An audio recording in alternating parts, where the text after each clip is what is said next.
हाँ दोस्तों, एक बार फिर से आप सभी लोगों का आपके अपने YouTube channel physics with concept पर दिल खोल करके हार्दिक स्वागत और अभिनंदन है।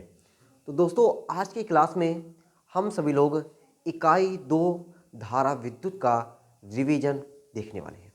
उम्मीद है कि आप सभी लोगों को रिवीजन जो चला हुआ है अब इकाई 1 का स्थिर वैद्युत की, उसको हमने 2 पार्ट में आपको रिवीजन कराया हुआ है। उम्मीद है कि आप सभी लोगों को समझ में आ गया होगा। कुछ हमारे भाई लोगों का कमेंट था कि अभी कुछ चीज़ें उसमें रह गई है जो बताना है। तो भाई, ये हमारा इकाई 2 का 2 वीडियो रिवीजन में लगेगा।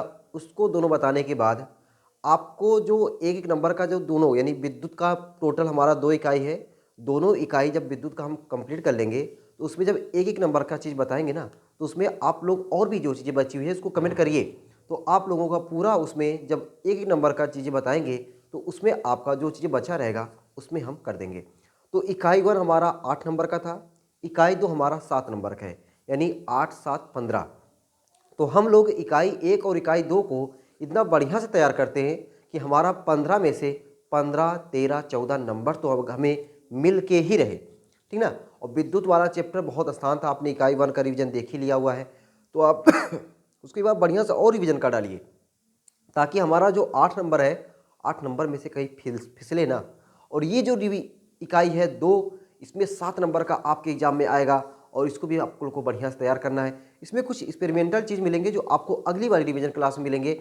अभी आज वाली रिवीजन क्लास में हम सभी लोग बहुत इंपॉर्टेंट टॉपिक को देखने वाले हैं। आज देखो हम लोग एग्जाम में आज जो है देखो हम लोग क्या सीखेंगे, I बराबर NEAVD का डेरिवेशन कैसे होता है, ठीक है। VD बराबर EV अपान ML into tau, ML into tau, इसका डेरिवेशन हमें कैसे आता है। ओम का नियम V प्रोपोर्शनल टू I, ये कैसे डिराइव किया गया है। इन सभी के बारे में हम लोग बहुत ही विस्तार से, बहुत ही जीरो लेवल से रिवीजन करने वाले हैं, ठीक है। भली से क्लास आपकी 1 घंटा प्लस रहे, उससे मत जाइए। बस ये देखिए कि रिवीजन की क्लास में जितना भी चीज़ें बताया गया, क्या हमको समझ में आया, क्या अब हम एग्जाम में अगर वो चीज़ आए, क्या हम लोग उसकी खोपड़ी में छेद करने लायक हो गए कि नहीं हो गए, ये आपको देखना है, ठीक है। तो शुरुआत करते हैं इस क्लास को। तो धारा विद्युत हमारा इकाई है और उस इकाई में हम लोग पहले समझते हैं भाई विद्युत धारा। अब देखो, विद्युत धारा से रिलेटेड चीज़ें आपके एग्जाम में नहीं आने वाली हैं, ठीक ना। विद्युत धारा से संबंधित आपके एग्जाम में कुछ नहीं आएगा, लेकिन शुरुआत तो विद्युत धारा से, क्योंकि धारा विद्युत है तो पहले हम लोग विद्युत धारा को समझ लेते हैं, वहाँ से हम लोग शुरुआत करते हैं। और विद्युत धारा में 1 नंबर की क्या चीज़ पूछा जाएगा उसको मैं भी चर्चा करूँगा, ठीक है। तो हम लोग समझते हैं पहले भैया विद्युत धारा। विद्युत धारा होता क्या है, ये आपके एग्जाम में कभी नहीं पूछा जाने वाला है, ठीक ना। तो विद्युत धारा का जो सिंबल होता है वह होता है आई। आई बराबर होता है क्यू अपान टी। विद्युत धारा का सिंबल क्या होता है, आई। आई बराबर होता है क्यू अपान टी, जहाँ पे क्यू क्या है, आवेश है। क्यू क्या है, आवेश है। और टी क्या है, समय है, ठीक है। तो आवेश के प्रवाह की दर को, क्यू मतलब आवेश, टी मतलब समय, आवेश के प्रवाह की दर को विद्युत धारा कहते हैं। आवेश के प्रवाह की दर को क्या कहते हैं, विद्युत धारा कहते हैं। और विद्युत धारा का जो मात्रक होता है वह मात्रक होता है कूलाम प्रति सेकेंड, कूलाम प्रति सेकेंड या एम्पियर, कूलाम प्रति सेकेंड या एम्पियर होता है।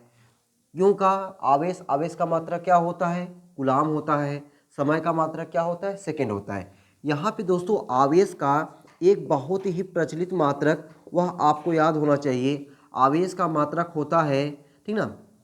देखो यहाँ से आवेश का मात्रक होता है एम्पियर सेकेंड, एम्पियर सेकेंड। अभी तक आप लोग आवेश का मात्रक केवल कूलाम रखते थे, ठीक है। मैं यहाँ पर लिख दूँ तने आप लोग बटा समझ लोगे, एम्पियर सेकेंड या कूलाम। आवेश का मात्रक कूलाम तो होता ही है, आवेश का मात्रक कूलाम तो होता ही है, लेकिन एम्पियर सेकेंड भी होता है। कैसे होता है, यहाँ से देखो, यहाँ से अगर हम बात करें कि Q बराबर क्या हो जाएगा, तो आप कहोगे सर Q बराबर होगा I इंटू टी। Q बराबर क्या होगा, I इंटू टी। I मतलब एम्पियर, T मतलब सेकेंड, एम्पियर सेकेंड। ये कभी कभी पूछ लेता है कि निम्नलिखित में से आवेश का मात्रक है। आपको एम्पियर सेकंड देगा, एम्पियर प्रति सेकंड देगा, सेकंड प्रति एम्पियर दे देगा, तो वहाँ से घुमा फिरा के पूछ सकता है। तो आपको यहाँ से अगर ये चीज़ पता है ना, आई बराबर क्यू अपान टी, तो वहाँ से क्यू बराबर आई इंटू टी, आई का मात्रक एम्पियर, टी का मात्रक सेकेंड, तो कुलाम सेकेंड, क्या सॉरी एम्पियर सेकेंड या कुलाम। तो एक कुलाम नहीं पूछता क्योंकि ये सबकी जुबान पे रहता है।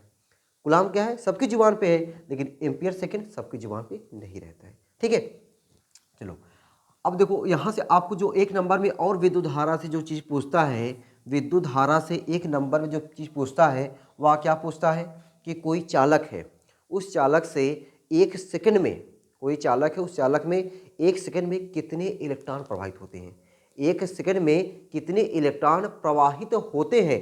तो वह आंसर आपका 6 या फिर इसको 6.02, इसका भाई देखो एक चालक के एक से जो इलेक्ट्रॉन प्रवाहित होते हैं वह होता है, तो मैं भी थोड़ा भूल रहा हूँ यार, एक नंबर की चीज़ क्यों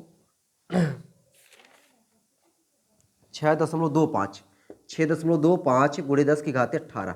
ठीक है, इसका आप लोग डेरिवेशन यहाँ पे नहीं करना है, ठीक है ना, इसका जो डेरिवेशन है वो हमको नहीं करना है। 6.25 गुणे 10⁻18 इलेक्ट्रॉन आते हैं। अब ये कैसे आते हैं मैं यहाँ पे आपको बता दे रहा हूँ, लेकिन यहाँ पे इसको सॉल्व करने की निकालने की जरूरत नहीं है, ये एक नंबर की चीज़ है, उसको सेकंडों में याद कर डालो।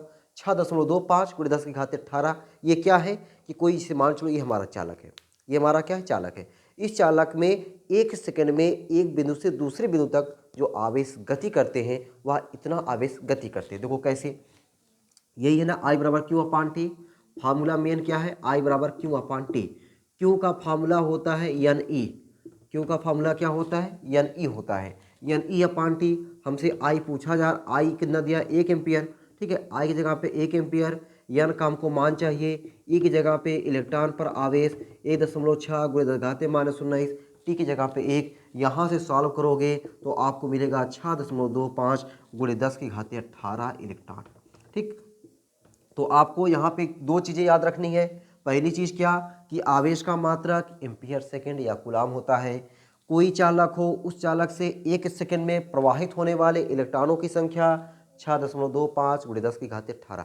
इतनी चीज़ों में सिर्फ दो चीज़ याद रखना है, ये तो आपको एकदम याद होगा और ये भी याद होगा। अगर नहीं याद है मेरे भाई, इसको बढ़िया से क्या कर लो, याद कर लो, एक नंबर में काम आएगा। जब एक नंबर की चीज़ कराएंगे ना तो वहाँ पे फिर इसको शामिल करेंगे कि किसी भी चालक से एक सेकंड में प्रवाहित होने वाले इलेक्ट्रॉनों की संख्या 6.25 गुणे 10⁻18। ठीक, चलो ये रहा भाई विद्युत धारा से रिलेटेड, बस इतनी चीज़ें हमको सीखना है। बाकी विद्युत धारा के बारे में हमने और डिटेल से बताया हुआ है, उस सब पे नहीं जाना है। ये रिवीजन है, हमें नंबर के लिए पढ़ना है, अभी नॉलेज के लिए नहीं, अभी नंबर के लिए सिर्फ वो चीज़ पढ़ें जिससे हमें नंबर मिल जाए। ठीक है, अभी हम लोग नंबर के भूखे हैं। चलो इतना हो गया भाई। अब दोस्तों हम लोग देखते हैं मुक्त इलेक्ट्रॉन क्या होता है। ठीक है, मुक्त इलेक्ट्रॉन समझेंगे तब जहाँ कि हम लोग वहाँ पे अनुगमन वेग समझेंगे। जो अनुगमन वेग की डिफिनीशन ना आपके एग्जामवा में हमेशा आती है। अनुगमन वेग की डिफिनीशन फिक्स है, अनुगमन वेग और विद्युत धारा में क्या संबंध निकलता है, इन सभी चीज़ों को संबंध को समझने के लिए, निकालने के लिए ना, तो पहले हमको छोटी छोटी चीज़ें थोड़ा सा समझाने की ज़रूरत है। उसको मैं ज़्यादा टाइम नहीं लूँगा ना। चलो भाई, मुक्त इलेक्ट्रॉन क्या समझ लेते हैं। मुक्त इलेक्ट्रॉन, मुक्त इलेक्ट्रॉन कभी आपसे पूछा जाएगा, कभी नहीं, कभी नहीं, कभी नहीं। मुक्त इलेक्ट्रॉन, ठीक है, कम शब्दों में सुनो भाई। मुक्त इलेक्ट्रॉन क्या होते हैं, मुक्त इलेक्ट्रॉन वे इलेक्ट्रॉन होते हैं जो बाहर से किसी ऊर्जा को पा जाने पर अपनी कक्षा छोड़ करके अनियमित और अनियंत्रित गति करने लगते हैं। ये हमारा कोई पदार्थ मतलब नाभिक है, नाभिक बाद ये पहला कक्षा हो गया, ये दूसरा कक्षा हो गया, तीसरी कक्षा हो गया। ठीक, तो ये वाले इलेक्ट्रॉन कभी छोड़ के नहीं जाएंगे, ये वाले इलेक्ट्रॉन नहीं जाएंगे। अगर इसमें ये आखिरी कक्षा में एक इलेक्ट्रॉन है, इसको बाहर से कुछ ऊर्जा मिला, ये तुरंत तुरंत निकल के फरार हो जाएगा। ठीक है, तो कुछ ऊर्जा मिलने पर जो इलेक्ट्रॉन फरार हो जाते हैं, क्या हो जाते हैं, फरार हो जाते हैं, वही इलेक्ट्रॉन क्या कहलाते हैं, मुक्त इलेक्ट्रॉन कहलाते हैं। अब देखो मुक्त इलेक्ट्रॉन मैंने इसलिए बताया क्योंकि हमसे एक नंबर में कभी कभी पूछ लेता है कि कोई भी चालक है, क्या है, कोई चालक है, तो उस चालक में जो विद्युत धारा प्रवाहित होती है वह किसके कारण प्रवाहित होती है।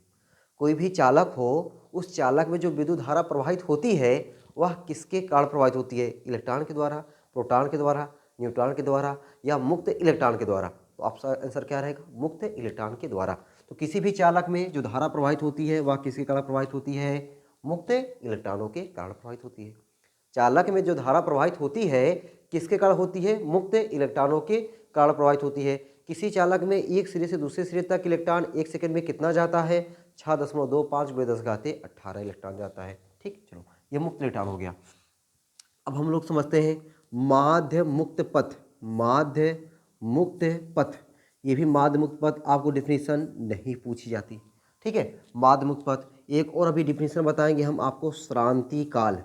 ठीक है, ये भी डिफिनीशन कभी रेयर केस में पूछ ली गई। बाकी इसका रिलेशन अभी जो बताएंगे ना वो पूछा जाता है। अब देखो भाई, माध्य मुक्त पथ क्या होता है? ये हमारा कोई, हमने मान लिया ये हमारा पदार्थ है। इस पदार्थ में बहुत सारे क्या होंगे? छोटे छोटे परमाणु होंगे। क्या होंगे? छोटे छोटे परमाणु होंगे। ठीक है, या फिर कह सकते हैं छोटे छोटे कण होंगे। तो माध्य मुक्त पथ क्या हुआ? एक कण दूसरे कण से जब टकराता है तो टकराने के लिए, ठीक ना, टकराने के लिए वो जो दूरी चलता है वही दूरी क्या कहलाता है? माध्य मुक्त पथ कहलाता है। ठीक है, तो क्या लिखोगे, क्या समझोगे कि किसी इलेक्ट्रॉन द्वारा दो क्रमागत टक्करों के बीच, ये समझो कि हमारा कोई इलेक्ट्रॉन या कण है, वो इलेक्ट्रॉन या कण दो क्रमागत टक्कर, पहला टक्कर यहाँ पर हुआ, दूसरा टक्कर समझो यहाँ पर हुआ, दो क्रमागत टक्कर। मैं क्या बोल रहा हूँ? दो क्रमागत टक्कर। क्रमागत मतलब होता है लगातार। क्या होता है? लगातार। दो लगातार टक्कर के बीच जो चली गई दूरी होती है किसी इलेक्ट्रॉन द्वारा या किसी कण द्वारा, दो क्रमागत या दो लगातार टक्कर के बीच चली गई दूरी क्या कहलाता है? माध्य मुक्त पथ कहलाता है। किसी इलेक्ट्रॉन द्वारा या किसी कण द्वारा दो क्रमागत टक्कर के बीच जो चली गई दूरी होती है वही क्या कहलाता है? माध्य मुक्त पथ कहलाता है। और इन दो क्रमागत टक्करों के बीच में जो लिया गया समय होता है, वही समय हमारा क्या कहलाता है? श्रांति काल कहलाता है। दो क्रमागत टक्करों के बीच में जो लिया गया समय होता है वही समय क्या कहलाता है? श्रांति काल कहलाता है। और श्रांति काल को हम लोग किससे लिखते हैं? ये सिंबल होता है मेरे भाई, टाउ से लिखते हैं। किससे लिखते हैं श्रांति काल को? टाउ से लिखते हैं। श्रांति काल को किससे लिखते हैं? टाउ से लिखते हैं। ठीक है, चलो भाई, ये हम आपको ऐसे मैंने समझा दिया क्योंकि अभी आपको श्रांति काल की जरूरत पड़ेगी। वहाँ पे आपको ये ना लगे कि सर श्रांति काल क्या होता है, बस नाम सुने रहें, डिफिनीशन थोड़ा बहुत जानते रहें। डिफिनीशन इसकी रट्टा मारने की जरूरत नहीं है कि दो क्रमागत, किसी इलेक्ट्रॉन द्वारा दो क्रमागत टक्करों के बीच में लिया गया समय श्रांति काल, और दो क्रमागत टक्करों के बीच में चली गई दूरी माध्य मुक्त पथ कहलाती है। ठीक है, चलो अब जो मैं बताने जा रहा हूँ वह आपको एक नंबर भाई आपके लिए इंपॉर्टेंट है, एक नंबर के लिए। बाकी और बड़ी चीज़ों को समझने के लिए उसको आपको बहुत ज़रूरी है। तो अब जो बताने जा रहा हूँ वो आपके लिए वेरी वेरी इंपॉर्टेंट। अभी तो देखो मैं बार बताते रहता हूँ कि ये नॉन इम्पॉर्टेंट है, लेकिन अब मैं बताने जा रहा हूँ कि ये वेरी वेरी इंपॉर्टेंट है। क्या वेरी वेरी इंपॉर्टेंट है भाई? अनुगमन वेग। ठीक है ना, क्या इंपॉर्टेंट है? अनुगमन वेग। अनुगमन वेग, अनुगमन वेग को अपवाह वेग भी कहा जाता है। अपवाह वेग भी कहा जाता है। ड्रिफ्ट वेलोसिटी इसका इंग्लिश होता है DRIFT, drift velocity. Drift velocity, इसीलिए इसको VD से लिखा जाता है। V मतलब वेलोसिटी, D मतलब ड्रिफ्ट, VD से लिखा जाता है। ठीक है, अनुगमन वेग या अपवाह वेग दोनों नाम एक ही है। ड्रिफ्ट वेलोसिटी इसका इंग्लिश वर्ड है, इसको VD से लिखा जाता है। V मतलब वेलोसिटी, D मतलब ड्रिफ्ट, ड्रिफ्ट वेलोसिटी, अनुगमन वेग। अब मेरे प्यारे दोस्तों, ये अनुगमन वेग होता क्या है? अनुगमन वेग होता क्या है इसको हम लोग समझने जा रहे हैं। देखो अनुगमन वेग क्या होता है, इसे मान लेते हैं ये हमारा कोई क्या है? चालक है। ये क्या है? कोई चालक है। चालक क्या होते हैं? चालक वे पदार्थ होते हैं जिसमें विद्युत धारा आसानी से प्रवाहित होती है, ये भी कह सकते हो। चालक वे पदार्थ होते हैं जिसमें मुक्त इलेक्ट्रॉन पाए जाते हैं। देखो इलेक्ट्रॉन तो सब में पाए जाते हैं, लेकिन जिसमें मुक्त इलेक्ट्रॉन पाए जाए वही चालक है। क्यों? क्योंकि अभी हमने बताया जो चालक में धारा बहती है, जो चालक में धारा बहती है किसके कारण? मुक्त इलेक्ट्रॉनों के कारण। चालक में जो धारा बहती है किसके कारण बहती है? मुक्त इलेक्ट्रॉनों के कारण बहती है। तो इसलिए जिसमें मुक्त इलेक्ट्रॉन पाए जाते हैं वही हमारा क्या है? चालक है। ये हमारा कोई प्यारा सा चालक है। जब इस चालक के सिरों को बैटरी या बैटरा से जोड़ देते हैं, ठीक है, बैटरी या बैटरा से जोड़ दोगे तो ये बड़का वाला क्या है? प्लस, छोटका वाला क्या है? माइनस। ठीक, हमने आपको बताया वैद्युत क्षेत्र, जो वैद्युत क्षेत्र होता है मेरे प्यारे भाई, वह क्या होता है, प्लस से दूर माइनस की ओर। वैद्युत क्षेत्र जो होता है प्लस से दूर और माइनस की ओर। तो जैसे ही चालक को बैटरी से जोड़ा जाता है, उस चालक के सिरों पर एक वैद्युत क्षेत्र उत्पन्न हो जाता है, और वैद्युत क्षेत्र प्लस से दूर और माइनस की ओर, देखो ये वैद्युत क्षेत्र उत्पन्न हो गया। ठीक, इतना बात क्लियर है।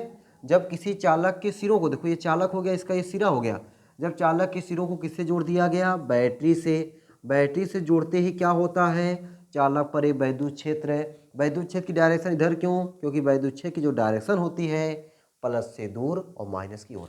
बात यह समझ में आ रही है ना, प्लस से दूर और माइनस की ओर, ये वैद्युत क्षेत्र उत्पन्न हो गया। जब वैद्युत क्षेत्र उत्पन्न हो जाएगा तो जो चालक के मुक्त इलेक्ट्रॉन रहेंगे, उन मुक्त इलेक्ट्रॉनों पर वैद्युत क्षेत्र के कारण एक बल लगने लगता है। चालक के जो मुक्त इलेक्ट्रॉन है, उन मुक्त इलेक्ट्रॉनों पर वैद्युत क्षेत्र के कारण एक बल लगता है। तो इसमें बहुत सारे मुक्त इलेक्ट्रॉन होंगे, तो हम एक मुक्त इलेक्ट्रॉन ले लिए E। तो इस मुक्त इलेक्ट्रॉन पर जो बल लगेगा वह इलेक्ट्रॉन है भाई, प्लस रहता तो वैद्युत क्षेत्र की दिशा में बल लगता, और माइनस है, इलेक्ट्रॉन मतलब माइनस इलेक्ट्रॉन है, इस पर जो बल लगेगा वैद्युत क्षेत्र की दिशा में एक बल लगेगा, और उस बल को कहेंगे यह बराबर ई, यह बराबर ई, और इसकी डायरेक्शन क्या हो जाएगी, वैद्युत क्षेत्र की विपरीत दिशा में। ठीक, अब देखो मैं परिभाषा कैसे बोल रहा हूँ, जैसे समझाया है ना एकदम वैसे परिभाषाओं को केवल सुने, उसको रट्टा मारने की कोशिश ना करें, समझने का प्रयास करें। जब किसी चालक के सिरों को, ठीक है, थोड़ा मार्कर देखते रहना कहाँ कहाँ चल रहा है। जब किसी चालक के सिरों को, ये हमारा सिरा हो गया, ये सिरा और ये सिरा, जब किसी चालक के सिरों को बैटरी से जोड़ देते हैं, जब किसी चालक के सिरों को बैटरी से जोड़ देते हैं, तो चालक पर एक वैद्युत क्षेत्र उत्पन्न हो जाता है। जब किसी चालक के सिरों को बैटरी से जोड़ देते हैं तो चालक पर एक वैद्युत क्षेत्र उत्पन्न हो जाता है, जिसके कारण इसके मुक्त इलेक्ट्रॉन, जिसके कारण इसके मुक्त इलेक्ट्रॉन वैद्युत क्षेत्र के विपरीत दिशा में, भाई वैद्युत क्षेत्र इधर है, इलेक्ट्रॉन किधर गति करेगा, वैद्युत क्षेत्र के विपरीत दिशा में, जिसके कारण इसके इलेक्ट्रॉन, इसके इलेक्ट्रॉन बोलो, इसके मुक्त इलेक्ट्रॉन बोलो, इसके इलेक्ट्रॉन वैद्युत क्षेत्र के विपरीत दिशा में एक नियत वेग से गति करने लगते हैं। कैसे, एक नियत वेग से गति करने लगते हैं। कौन से वेग से, नियत वेग से गति करने लगते हैं, और यही नियत वेग क्या कहलाता है, अनुगमन वेग कहलाता है। यही नियत वेग क्या कहलाता है, अनुगमन वेग कहलाता है। एक बार और डेफिनेशन को सुनते हैं। जब किसी चालक के सिरों को बैटरी से जोड़ते हैं तो चालक पर एक वैद्युत क्षेत्र उत्पन्न हो जाता है। जब किसी चालक के सिरों को बैटरी से जोड़ते हैं तो चालक पर एक वैद्युत क्षेत्र उत्पन्न हो जाता है, जिसके कारण इसके मुक्त इलेक्ट्रॉन वैद्युत क्षेत्र के विपरीत दिशा में एक नियत वेग से गति करने लगते हैं, और यही नियत वेग क्या कहलाता है, इसका अनुगमन वेग कहलाता है। उम्मीद है कि आपको याद हो गया होगा। ठीक है, नहीं याद हो पाया होगा जिसको कहीं लिखवाया गया डेफिनेशन, ठीक है, वहाँ से लिख करके, या मैं जो बोल रहा हूँ वहाँ से लिख करके उसको याद कर डालना, एक नंबर के लिए वेरी इंपॉर्टेंट है। साथ ही साथ अब चीज़ों को समझने में ये काफ़ी हेल्प करने वाला है आपका अनुगमन वेग, ड्रिफ्ट वेलोसिटी वीडी। ठीक है, चलिए ये तरह भाई अनुगमन जो वेग जो आपको एक नंबर तो दिला के ही रहेगा, एक नंबर नहीं दिलाया तो बड़ा नंबर दिलाएगा। ठीक है, चलो अब हम लोग समझते हैं अनुगमन वेग का फार्मूला। क्या समझते हैं, अनुगमन वेग का फार्मूला, अनुगमन गा नहीं लिख पा रहा हूँ मैं, अनुगमन वेग का सूत्र। अब देखो आपको अनुगमन वेग का सूत्र ऐसे नहीं पूछता है, अनुगमन वेग का सूत्र, अनुगमन वेग का सूत्र विभवांतर के पदों में, विभवांतर के पदों में, अनुगमन वेग का सूत्र विभवांतर के पदों में, वह सूत्र होता है वीडी, या अनुगमन वेग का सूत्र ना वीडी, वीडी बराबर E V upon M L into tau. ये फार्मूला है भाई अनुगमन वेग का सूत्र। देखो वीडी क्या है, अनुगमन वेग है, और ये वी का है, यही वी हमारा विभवांतर है। इसी को हम लोग बोलते हैं अनुगमन वेग और विभवांतर के बीच में संबंध। अब ये फार्मूला को हम लोग निकालने जा रहे हैं। ये फार्मूला आपके एग्जाम के लेवल से इंपॉर्टेंट है। ये फार्मूला आपके एग्जाम लेवल से क्या है, वेरी वेरी इंपॉर्टेंट है। इसका डेरिवेशन वेरी इंपॉर्टेंट है। अब देखते हैं हम लोग भाई इसका डेरिवेशन कैसे करेंगे। पहले समझ लो यम क्या है, इलेक्ट्रॉन का द्रव्यमान है, एल क्या है, इस चालक की लंबाई है, टाउ क्या है, टाउ आया ना, टाउ आया, इसीलिए मैंने पहले बताया टाउ के बारे में। टाउ क्या है, क्रांतिकाल है, ई क्या है, इलेक्ट्रॉन है। या इलेक्ट्रॉन पर आवेश है। ठीक, अब हम लोग इसका डेरिवेशन देख लें। कोई दिक्कत रहती भाई आपको कमेंट बॉक्स में उस दिक्कत को कमेंट करिए, क्योंकि जब आप देखो, जब आप कमेंट करते हो तो मेरे वहाँ चीज़ पहुँचती है। जैसे अभी कोई लड़का कमेंट किया कि सर जो चीज़ें आप डेफिनेशन बोलते हैं उसको थोड़ा एक आध दो बार और बोल दिया करें, ताकि मैं उसको नहीं नोट्स बनाया हो तो मैं लिख सकूँ। ठीक है, तो अब देखो मैं कोशिश करता हूँ कि जो एक बार डेफिनेशन पहले 2 बार बोलता था उसको 2-3 बार 4 बार बोल देता हूँ, ताकि आपको जो लिखा हुआ है उसको सुनते सुनते याद हो जाए। ठीक है, और जो नहीं लिखा है उसी बहाने लिख ले। तो अपनी बात को कमेंट के माध्यम से मेरे तक पहुँचाने का भाई जरूर प्रयास किया करिए। ठीक है, चलिए, तो ये हमारा क्या हो गया भाई, अनुगमन वेग हमने सीखा। अब अनुगमन वेग का हम लोग क्या निकाल लेते हैं, फार्मूला निकाल लेते हैं। फार्मूला हमारा कैसे निकलेगा, ठीक है, चलो अब हम लोग फार्मूला निकालते हैं। अब फार्मूला निकालने के लिए ये देखो फिगर भाई, अब कई बार ये फिगर बनेगा, ठीक ना, कई बार बनेगा। अब ये फिगर हमको बार बार देखना पड़ेगा। अब उस फिगर को हम लोग फिर एक बार बना रहे ना, ठीक है, एक बार फिर बना रहे हैं। फिर आपको ये सूत्र जो है इसको मैं यहीं रहने देता हूँ अभी, ताकि पता चले कि हमारा ये सूत्र कैसे निकला हुआ है ना। ये सूत्र वी डी बराबर E V upon M L into tau, V D बराबर E V upon M L into tau, ये कैसे निकलेगा वही हमको देखना है। ठीक है, तो फिर से वही अनुगमन वेग आएगा।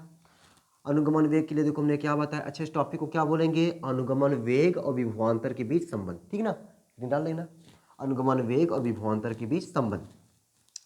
ये क्या है, कोई चालक है, जैसे ही किसी चालक के सिरों को, जैसे ही किसी चालक के सिरों को बैटरी या बैटरा से क्या करोगे, जोड़ दोगे, तो क्या होगा, चालक पर वैद्युत क्षेत्र होगा। वैद्युत क्षेत्र की डायरेक्शन प्लस से दूर माइनस की ओर। इस वैद्युत क्षेत्र के उत्पन्न होने से जो चालक के मुक्त इलेक्ट्रॉन होते हैं वह वैद्युत क्षेत्र के विपरीत दिशा में एक नियत वेग Vd से गति करने लगते हैं। यही नियत वेग क्या कहलाता है, अनुगमन वेग कहलाता है। मान लेते हैं इस चालक की लंबाई स्मॉल l है और इसका अनुप्रस्थ काट का क्षेत्रफल बड़का a है। ठीक है, यहाँ पे शब्द देखो लिखने के लिए भाई, शब्द मैंने बताया ना, शब्द रट्टा नहीं मारा जाता है। ठीक है, खास तौर से रिवीजन में तो और आपको शब्द रट्टा मारने की जरूरत नहीं है। कैसे लिखोगे, माना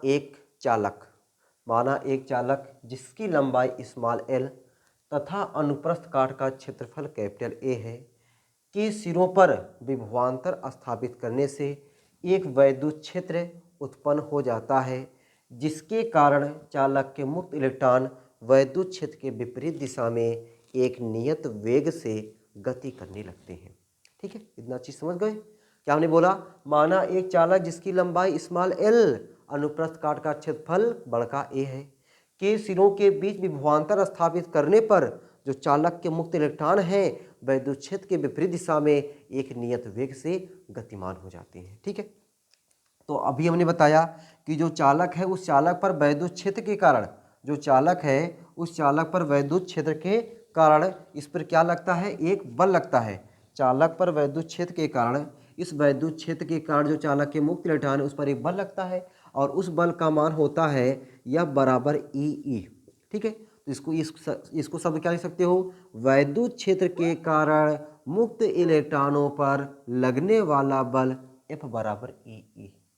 अब जब इलेक्ट्रॉन गति करेगा तो इलेक्ट्रॉन गति करेगा, उसके वेग में परिवर्तन अगर हो रहा है तो वहाँ पे त्वरण उत्पन्न करेगा। भाई जब बल लगता है, बल से उसमें त्वरण उत्पन्न होगा, वह त्वरण ए बराबर हो जाएगा F अपान m। ये कहाँ से आया भाई, न्यूटन का दूसरा नियम, मशहूर नियम, यह बराबर यम ए से ए बराबर क्या हो जाएगा, F अपान m। यहाँ पे F का मानवा रख दें, F का मानवा रखेंगे ई अपान स्मॉल एम, ई अपान स्मॉल एम। अब ये त्वरण है, त्वरण को वेग के पदों में लिखते हैं, त्वरण को वेग के पदों में लिखते हैं। देखो dv अपान dt वेग परिवर्तन बटा समय क्या कहलाता है, त्वरण कहलाता है। वेग परिवर्तन की दर क्या कहलाता है, त्वरण कहलाता है। क्या, ई अपान एम। ठीक है, तो यहाँ से मेरे प्यारे भाई dv बराबर क्या हो जाएगा, dv बराबर हो जाएगा ई upon M into D T. ठीक है, देखो dt को हमने यहाँ भेज दिया, तीजा गुणा कर दिया, dv बराबर E upon M into D T. बढ़िया देखते चलो, एकदम तैयार कर डालो, देखते देखते आपको याद हो जाना चाहिए। दोनों पक्षों का समाकलन कर दें, क्या कर दें, दोनों पक्षों का समाकलन कर दें, क्योंकि v को हमें v बनाना है, तो v कब बनेगा, जब समाकलन कर देंगे। समाकलन डी वी बराबर समाकलन E upon small M into D T. देखो मुझे पता है कितने लोगों को समाकलन देखने के बाद ना बुखार आने लगता है, लेकिन भैया समाकलन का पीछा अभी तो समाकलन शायद रिवीजन वाले में एक आध दो बार आ भी चुका है। तो आपको समाकलन आप पूरा चीज़ पढ़ चुकी है, रिवीजन चल रहा है और आपने समाकलन देख लिया कि आपकी किताब में कितनी बार समाकलन आया हुआ है। तो समाकलन से डरना नहीं है, अब तो और नहीं डरना है, ठीक है। तो यहाँ पे समाकलन का ये चिन्ह हो गया। इसकी जो लिमिट है, देखो जब समय जीरो है तो वेग जीरो है, जब समय जीरो है तो वेग जीरो है। जैसे ही समय श्रांति काल में बदल जाता है, श्रांति काल मतलब दोनों क्रमागत टक्करों के बीच लिया गया समय, मतलब दो क्रमागत टक्कर हो गए तभी तो समय श्रांति काल हुआ। तो जब श्रांति काल होगा तो वेग क्या हो जाएगा, अनुगमन वेग हो जाएगा वी टी। ठीक, लिमिट समझ आ गया। जब समय जीरो तो वेग जीरो, जब समय बदल गया पूरा श्रांति काल हो गया तो वेग क्या हो गया, वी डी हो गया। डी के आगे अगर कुछ नहीं लिखा होता है तो वही पीछे वाला समाकलन डीवी का समाकलन वी, ठीक है। लिमिट क्या है, जीरो से वी डी बराबर, अब देखो यहाँ पे जिसके साथ डी लगा होता है वही वेरिएबल होता है, बाकी सब कांस्टेंट, बाकी सब कांस्टेंट। तो कांस्टेंट हो जाएगा ई अपान स्मॉल एम कांस्टेंट है। समाकलन आपको करना है जीरो से टाउ डी टी, ठीक। वी डी का समाकलन डी वी का समाकलन वी हुआ, अपर लिमिट रखेंगे, upper limit minus lower limit बराबर ई अपान स्मॉल एम, और डी टी का समाकलन जैसे डी वी का समाकलन वी हुआ वैसे डी टी का समाकलन टी हो जाएगा। गजब, डी टी का समाकलन टी जीरो से tau, V D minus zero V D बराबर E upon M into tau minus zero, tau minus zero, ठीक है। तो यहाँ मैं कर दे रहा हूँ अब वी डी बराबर क्या हो गया, ई अपान एम इंटू टाउ। क्या इससे मैच खाया, तो आप कहोगे नहीं सर नहीं मैच खाया, कुछ गड़बड़ हो गया क्या। नहीं मेरे भाई, गड़बड़ कुछ नहीं हुआ है, गड़बड़ कुछ नहीं हुआ है। देखो एक फार्मूला ई बराबर सिंस ई बराबर होता है वी अपान एल। अब कहोगे सर ई बराबर वी अपान एल कहाँ से आ गया, विभव प्रवणता बताया हमने ना, विभव प्रवणता बराबर वही फार्मूला लग रहा है। विभव प्रवणता बराबर होता है विभव प्रवणता और वैद्युत क्षेत्र की तीव्रता में संबंध हमने बताया है। विभव प्रवणता और वैद्युत क्षेत्र की तीव्रता में संबंध ई बराबर delta V upon delta x, minus को मैं इग्नोर कर रहा हूँ। डेल्टा वी की जगह पे वी कर रहा है कि जब जैसे वैद्युत क्षेत्र उत्पन्न होता है यहाँ विभवांतर, मतलब सोच लो बैटरी का विभवांतर वी है, इसकी लंबाई कितनी है, एल है। तो डेल्टा वी की जगह पे वी, डेल्टा यस की जगह पे एल काम कर रहा है। तो एक जगह पे हम लोग क्या लिख सकते हैं, वी अपान एल लिख सकते हैं। इससे पहले जो आया था, जो समांतर प्लेट संधारित की प्लेटों के बीच में धारिता का जो सूत्र निकालना था, हमने v बराबर ई बराबर वी अपान डी लिखा था, या डायरेक्ट हमने v बराबर ई इंटू डी लिखा हुआ था ना, v बराबर ई इंटू डी। तो वही चीज़ देखो, ये चीज़ हो चाहे ये चीज़ हो चाहे ये चीज़ हो, सब सेम है। अगर आपको ये फार्मूला अगर आपको पता है तो आप इसको समझ सकते हो कि हाँ सब क्या है, सेम है, सब क्या है, सेम है। ई का मान यहाँ पे रखो तो वी डी बराबर क्या हो गया, ई की जगह पे वी अपान एल, यहाँ पे स्मॉल एम लिखो, यहाँ पे टाउ लिखो। तो देखो E V upon M L into tau, E V upon M L into tau, ये वाला हमारा डेरिवेशन निकल के आता है, ठीक है।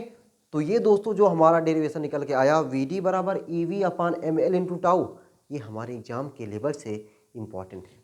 एग्जाम के लेवल से क्या है, इम्पॉर्टेंट है, ठीक है। तैयार कर लोगे, एकदम तैयार कर लेना बढ़िया से, एक और दो बार और प्रैक्टिस कर लेना ताकि एकदम आपको ये बढ़िया तरीके से याद हो जाए, ठीक है। चलो मैं साइड हो गया हूँ।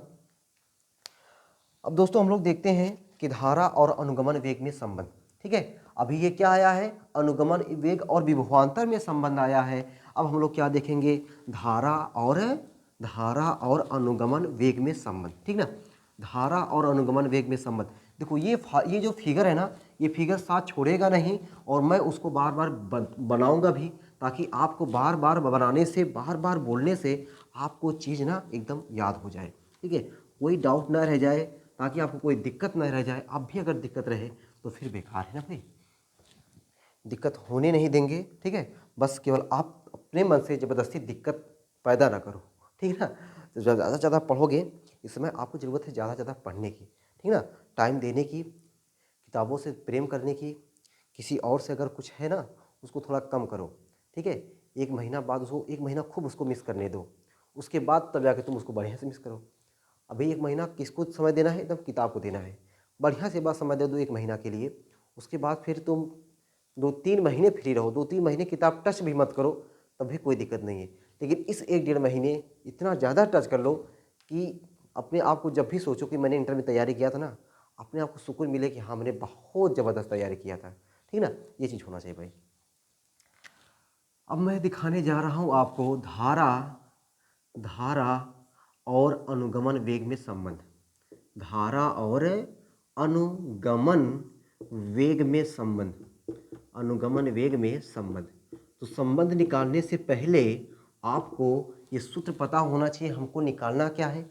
सूत्र निकालना है धारा और अनुगमन वेग में संबंध। वह सूत्र क्या निकल के आता है? I बराबर N E A V D निकल के आता है। अब इनसे सबसे परिचय है ना, सबसे परिचय पहचान है ना। I मतलब विद्युत धारा, N मतलब मुक्त इलेक्ट्रॉनों की संख्या, एकांक आयतन में मुक्त इलेक्ट्रॉनों की संख्या। E क्या है? इलेक्ट्रॉन है। ये क्या है? चालक का अनुप्रस्थ काट का क्षेत्रफल है। और Vd क्या है? अनुगमन वेग है। अनुगमन वेग है मेरे प्यारों, अनुगमन वेग है। अब देखो भाई, अब हमें वही फिर एक बार फिगर बनाना पड़ेगा, वही अपना प्यारा सा चालक। ये हमारा है चालक के सिरों को किससे जोड़ते हैं? किसी बैटरी या बैटरा से जोड़ते हैं। जो वैद्युत क्षेत्र उत्पन्न होगा प्लस से दूर माइनस की ओर, ठीक है। इस वैद्युत क्षेत्र के उत्पन्न होने से जो चालक के मुक्त इलेक्ट्रॉन रहेंगे, मुक्त इलेक्ट्रॉनों पर एक बल लगेगा। वह बल किधर लगेगा? वैद्युत क्षेत्र के विपरीत दिशा में लगेगा। वैद्युत क्षेत्र की विपरीत दिशा में बल लगने से ये इलेक्ट्रॉन एक नियत वेग से क्या करने लगते हैं? गति करने लगते हैं। मान लेते हैं चालक की लंबाई कितनी है? छोटका यल। चालक का अनुप्रस्थ काट का क्षेत्रफल क्या है? बड़का ए है। चलो अब देखो इसका डेरिवेशन। इस डेरिवेशन में थोड़ा सा वर्ड है, लेकिन वर्ड आपको सुनना है और समझना है। तो मान लेते हैं दोस्तों कि जो हमारे मुक्त इलेक्ट्रॉन है, मुक्त इलेक्ट्रॉन ये हमने अगर माना है सिरा, इसको पी मान लेते हैं, इसको क्यू मान लेते हैं। तो हमारे क्यू से पी कहो या पी से क्यू कहो, ठीक है। तो मुक्त इलेक्ट्रॉन को या तो इसे कहो, मुक्त इलेक्ट्रॉन को एक सिरे से दूसरे सिरे तक, ठीक। ये जो हमारे मुक्त इलेक्ट्रॉन हैं, मुक्त इलेक्ट्रॉनों को एक सिरे से दूसरे सिरे तक पहुंचने में लगा समय। ये पूरी कहानी वही वाली है जो अभी मैंने आपको लिखा हुआ है, वैसे आप लिखोगे। माना एक चालक जिसकी लंबाई छोटका यल, अनुप्रस्थ काट का क्षेत्रफल बड़का ए है, और चालक के सिरों पर विभवांतर स्थापित करने पर, ठीक है, या बैटरी से जोड़ने पर उस पर एक वैद्युत क्षेत्र स्थापित हो जाता है। और इस वैद्युत क्षेत्र के स्थापित होने से जो चालक के मुक्त इलेक्ट्रॉन होते हैं वह वैद्युत क्षेत्र के विपरीत दिशा में एक नियत वेग से गति करने लगते हैं। इतना वर्ड आपको लिखना है, हो जाएगा, लिख लोगे, समझ गए ना। अब इन मुक्त इलेक्ट्रॉनों को, ठीक है, जो मुक्त इलेक्ट्रॉन है, इन मुक्त इलेक्ट्रॉनों को एक सिरे से दूसरे सिरे तक, क्या हमने बोला? इन मुक्त इलेक्ट्रॉनों को एक सिरे से दूसरे सिरे तक पहुंचने में लगा समय स्मॉल टी हो। क्या? Small T. स्मॉल टी क्या है? समय हो।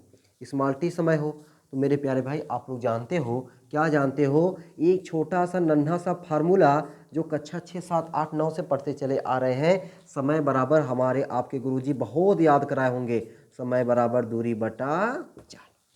समय बराबर दूरी बटा चाल, ये तो जुबान पे है। समय का काम यहाँ पे कौन कर रहा है? टी। दूरी का काम कौन कर रहा है? यल। चाल का काम कौन कर रहा है? V D. वाह भाई मजा आ गया। समय टी बराबर एल अपान वी डी, समय बराबर दूरी बटा चाल, ये हमने निकाल लिया, ठीक है। चलो अब देखो, यहाँ से चालक यहाँ से यहाँ तक है, चालक अपना यहाँ से यहाँ तक है, तो यहाँ से यहाँ तक है, तो ये यहाँ से यहाँ तक का इसका जो आयतन होगा, आयतन का फार्मूला होता है लंबाई गुणे चौड़ाई गुणे ऊंचाई। लंबाई गुणे चौड़ाई गुणे ऊंचाई, तो यहाँ पे तो क्षेत्रफल है और लंबाई है। तो कमाल की बात ये भी है कि अगर आप क्षेत्रफल और लंबाई का गुणा भी कर दो तो ये क्या बन जाता है? आयतन बन जाता है। क्या बन जाता है? आयतन बन जाता है। कब? जब क्षेत्रफल में आप लंबाई का गुणा कर दो तो क्या बन जाता है? आयतन बन जाता है। तो दोस्तों हम लोग यहाँ पे मान लेते हैं कि जो चालक के एक आयतन में, चालक के एक आयतन में हम लोग मान ले रहे हैं कि एक आयतन में जो मुक्त इलेक्ट्रॉनों की संख्या क्या है? स्मॉल एन है। तो कुल आयतन कितना है? ए इंटू एल। तो कुल आयतन और कुल आयतन कितना है, ए गुणे यल। कुल आयतन में इलेक्ट्रॉनों की संख्या क्या हो जाएगा, अगर एक आयतन में इतने इलेक्ट्रॉन, जैसे मान कुछ लो ये देखो मार्कर है, ठीक है, एक मार्कर का पेन मूल्य, एक मार्कर का मूल्य, एक मार्कर का मूल्य 5 रुपया, 2 मार्कर का मूल्य 2 गुणे 5, 3 मार्कर का मूल्य 3 गुणे 5, 4 मार्कर का मूल्य 4 गुणे 5। बात क्लियर है।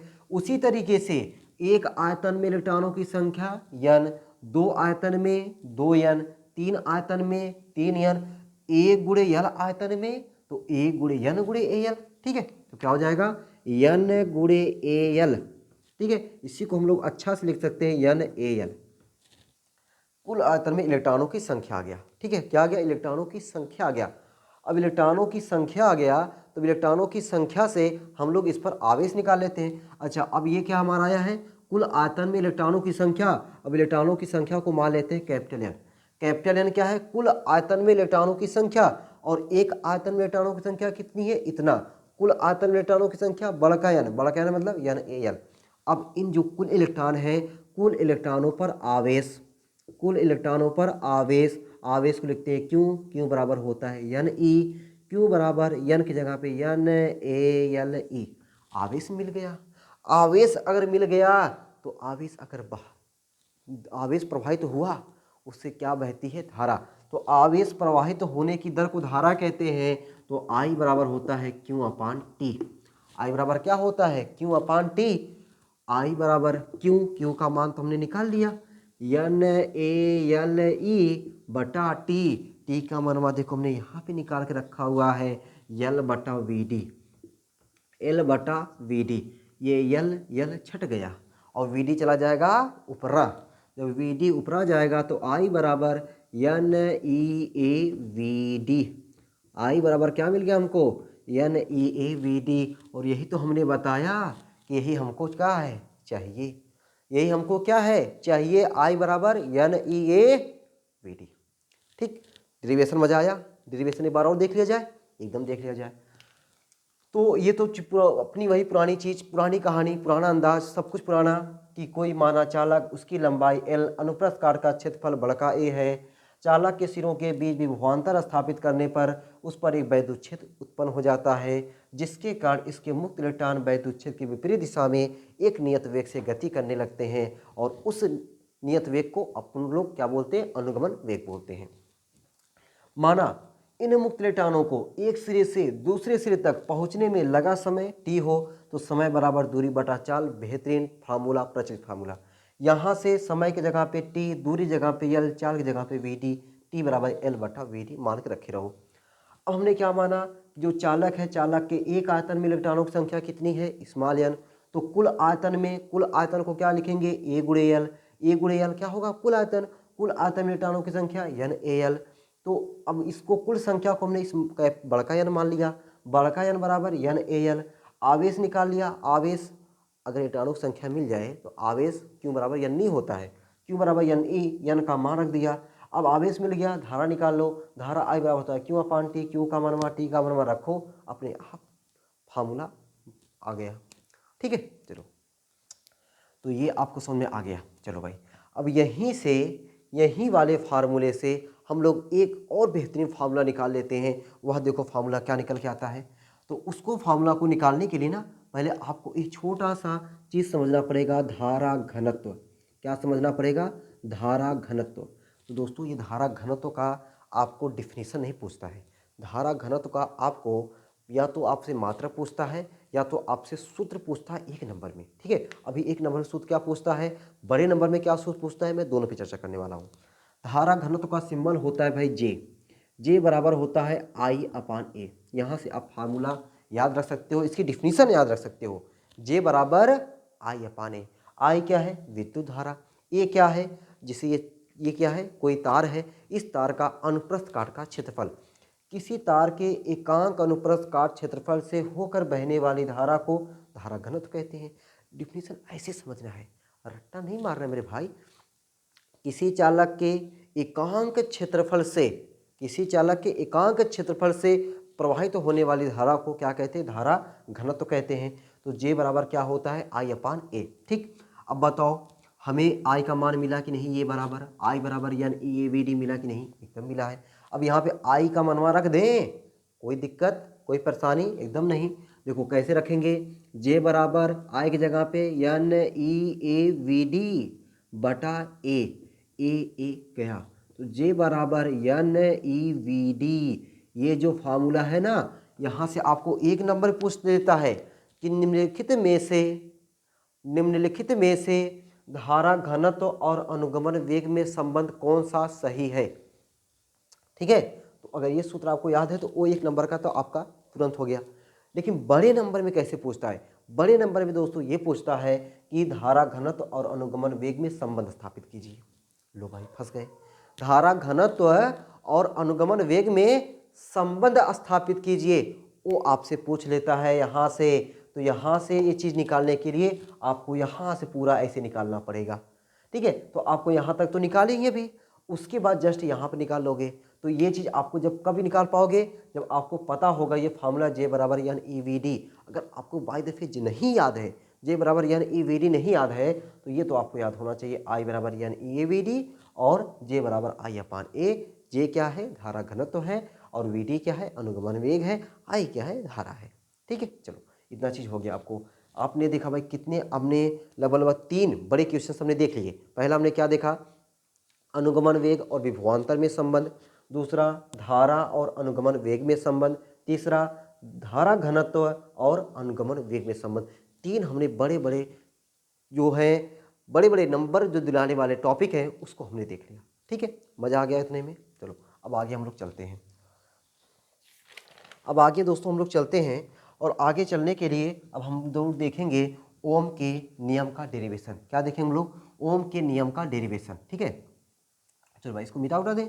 अब ओम के नियम का डेरिवेशन देखने के लिए ना, देखो तो उसमें फिर हमें यहीं तक निकालना पड़ेगा, आई बराबर यानी ई ए वी डी, आई बराबर यानी ई ए वी डी, फिर हमको पहुंचना है। देखो ये चैप्टर भाई बड़ा मज़ेदार है, इसलिए मज़ेदार है कि एक बार अगर ये चीज़ आपको समझ गए तो आप सोचो, एक बार वहाँ हमने समझा, फिर अब दोबारा इसके लिए भी वही चीज़, तीसरा ओम का नियम निकालने के लिए भी यही चीज़, क्या मज़ा है। ठीक ना, तो एक बार इसको तैयार करो, और एक तैयार करने से आपके 3-4 क्वेश्चंस अपने आप तैयार।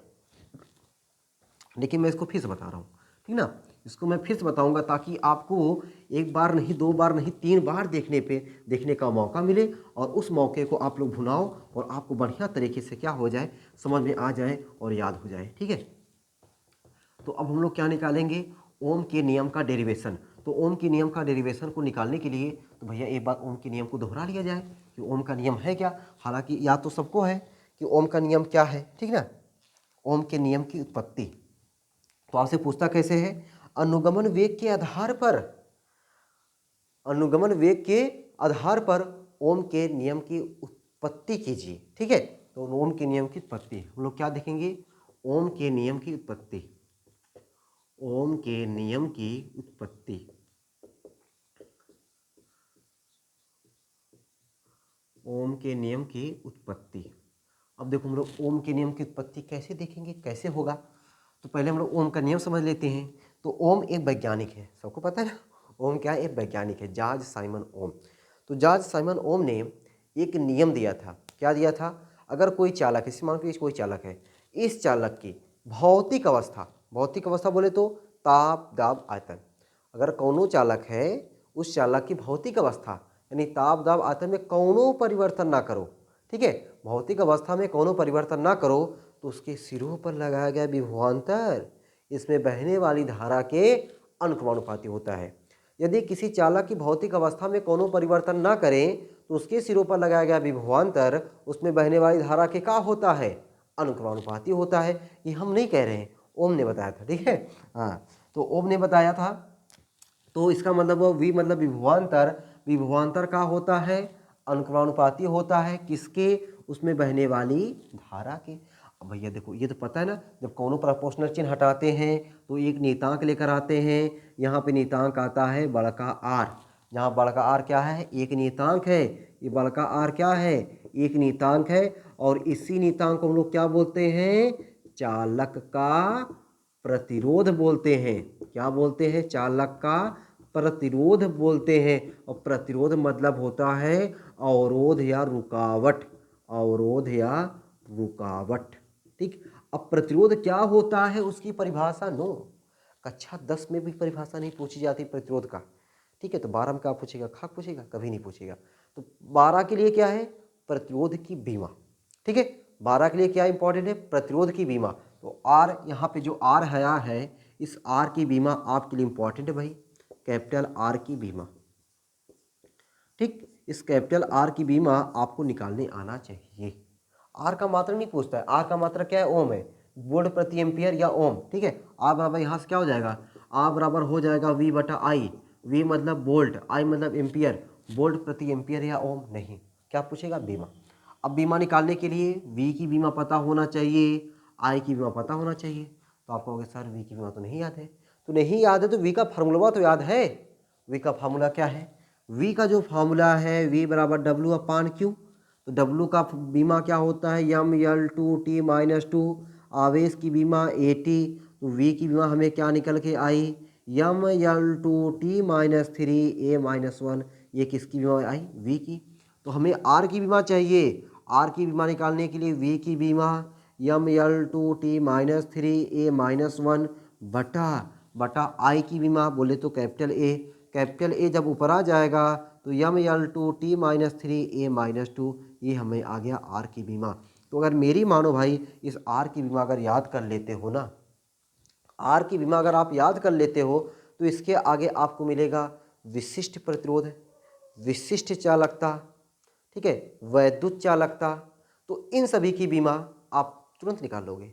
ठीक है, वैद्युत चालकता वैद्युत प्रतिरोध का उल्टा होता है, विशिष्ट चालकता विशिष्ट प्रतिरोध का उल्टा होता है। तो इन सभी की बीमा और मात्रक को आपको याद करने में, निकालने में आसानी हो जाएगी अगर आप याद कर सकते हो तो। अगर आपको लग रहा है कि मैं नहीं याद कर सकता हूँ तो कोई बात नहीं, निकाल तो सकते हो ना, निकाल सकते हो ना, एकदम निकालने सीखो। ठीक है, तो बस जरूरत रहेगी वहाँ पे आप थोड़ा जो समय बचेगा, नहीं समय बचा लेंगे। कौन सा हम कंपटीशन का पेपर दे रहे हैं, ये अभी हम लोग का यूपी बोर्ड जो है कंपटीशन पेपर थोड़ी है, उसमें आपको 3 घंटा 15 मिनट मिलता है, तो उसमें कोई दिक्कत होती नहीं है। ठीक ना, समय का बाउंडेशन रहता है, लेकिन इतना नहीं बाउंडेशन रहता है कि हम चीज़ों को रट्टा मारे तभी हमारा काम बनेगा। ठीक, ये हमने आर के बारे में सीखा। अब हम लोग क्या सीखने जा रहे थे, ओम के नियम की उत्पत्ति। तो ओम के नियम की उत्पत्ति देखो भाई कैसे करना है, इसको पहले हटा दें, वही चीज़ हमको फिर से एक बार करना है, तो एक बार उसको मैं फिर से करने जा रहा हूँ। ठीक है, चलो भाई करने जा रहे हैं, देखो कैसे करने जा रहे हैं। ये सब चीज़ मैंने आपको बताया ताकि आर की बीमा मैं आपको बता सकूँ ना, आर की परिभाषा थोड़ी बताने के लिए मैंने इसको बताया, आर की बीमा, क्योंकि आर की बीमा हमारे लिए क्या है, इम्पॉर्टेंट है भाई। लगातार बोलते बोलते पता ना मुंह दर्द करने लगता है। क्लास में देखो यही सब फायदा रहता है कि वहाँ पे क्या है कि रुक रुक के बोलना रहता है, और यहाँ पे क्या एक तार झोंके रहो। ठीक है, नहीं सांस जाएंगे तुम घरे सर जी कहाँ चले गए, सर जी कहाँ भाग गए। यहाँ पे क्या होता है, एक तार बोलते रहो, तो चल रहा है। चलो भाई कोई बात नहीं, लगे हैं और तुम लोग भी मेरे साथ साथ लगे रहो, ठीक ना, क्योंकि पेपर आपको देना है, मुझे नहीं। बस मुझे क्या है, आपको एक मतलब मैं बूस्ट मैं कर रहा हूँ। ठीक है, आपको मैं बूस्ट कर रहा हूँ ताकि मैं इतनी देर तक अगर मैं मेहनत कर सकता हूँ तो आप लोग को ये एनर्जी जरूर मिलेगी कि अगर सर हम लोगों के लिए इतनी देर तक पढ़ा सकते हैं, इतनी देर तक खड़े होकर के चिल्ला चिल्ला के वीडियो बना सकते हैं, तो क्या हम लोग अपने लिए, इसमें हमारा अपना भला है, अपने लिए क्या हम उस वीडियो को पढ़ करके अपने लक्ष्य को हासिल नहीं कर सकते? क्या हमें रजाई में बैठकर पढ़ना है और सामने वाला टीचर खड़ा होकर के ठंडी में पढ़ा सकता है? ठीक है, पैर पता है नंगे पैर पढ़ा रहा हूँ। इस समय अगर आप टाइम देखोगे, इस समय 11 बज रहा है रात का, 11 साढ़े 11 बज रहा है, 11 साढ़े 11 बजे रात की वीडियो मैं शूट कर रहा हूँ ताकि एकदम शांति में आपको आवाज़, नो डिस्टर्बिंग, सब लोग सो रहे हैं, केवल मैं चिल्ला रहा हूँ। ठीक है, तो अगर मैं आपके लिए इतना मेहनत कर सकता हूँ तो क्या आप रजाई में बैठ करके चीज़ों को तैयार नहीं कर सकते हो? क्या आपके अंदर इतनी ऊर्जा नहीं मिलेगी? एकदम मैं इसलिए बोल रहा हूँ ताकि आपको ऊर्जा मिले कि सामने वाला अगर इतनी देर तक रात में खड़े होकर के एक तार चिल्ला चिल्ला करके हमें पढ़ा सकता है, तो हम लोग रजाई में बैठ करके एकदम पढ़ करके आगे बढ़ सकते हैं। ठीक है भाई, आगे बढ़िए। तो हम लोग ओम के नियम की उत्पत्ति देखते हैं। तो ओम के नियम की उत्पत्ति को देखने के लिए देखो फिर वही प्यारा सा फिगर, ये देखो अपना क्या बन गया, चालक बन गया। ये क्या बन गया, चालक। जैसे ही चालक के